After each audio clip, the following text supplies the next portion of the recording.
રહ્યા છે। અજમેર બોમ્બ બ્લાસ્ટના આરોપી મુક્તાનંદ સ્વામીના મઠ પર હુમલો કરવામાં આવ્યો છે। મુક્તાનંદ સ્વામીના મઠને સળગાવવાનો પ્રયાસ થયો છે। અજાણ્યા શખ્સોએ મઠ પર હુમલો કર્યો છે।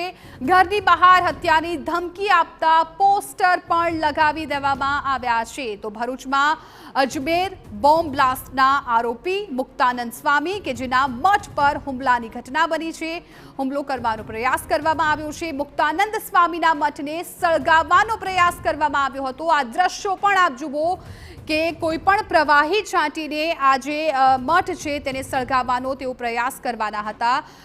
અમારા સંવાદદાતા અંકિત મોદી વધુ જાણકારી આપી રહ્યા છે। અંકિત, મુક્તાનંદ સ્વામીના મઠને સળગાવવાનો પ્રયાસ કર્યો છે, કોણ હતા ઈસમો? કોઈ જાણકારી મળી રહી છે ક્યારે આખું આ ઘટના છે બની હતી?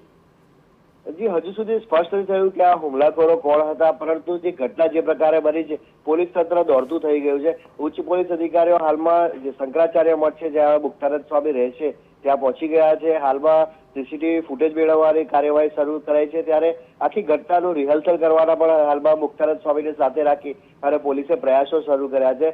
મુક્તાનંદ સ્વામીનો મામલો એટલા માટે ખૂબ સંવેદનશીલ બને છે કારણ કે તેઓ અજમેર બ્લાસ્ટના આરોપી રહી ચૂક્યા છે અને તેમની NIA દ્વારા ધરપકડ બાદ તેઓ જામીન ઉપર મુક્ત છે। વધુમાં આની સાથે તેમના જે મઠ છે તેની બાદ તેમની હત્યાની ધમકી આપતા પોસ્ટર પણ લાગ્યા હતા। જે તમામ બાબતને લઈ મામલો ખૂબ સંવેદનશીલ બન્યો છે અને તમામ વિસ્તારને કોર્ડન કરી હાલમાં પોલીસે તપાસ શરૂ કરી છે। જી બિલકુલ અંકિત, આભાર સમગ્ર માહિતી બદલ। તો હાલ મુક્તાનંદ સ્વામીનો જે આશ્રમ છે ત્યાં પોલીસ પણ પહોંચી ગઈ છે, એ મઠ પર પોલીસ પહોંચી ગઈ છે અને તપાસ હાથ ધરી છે।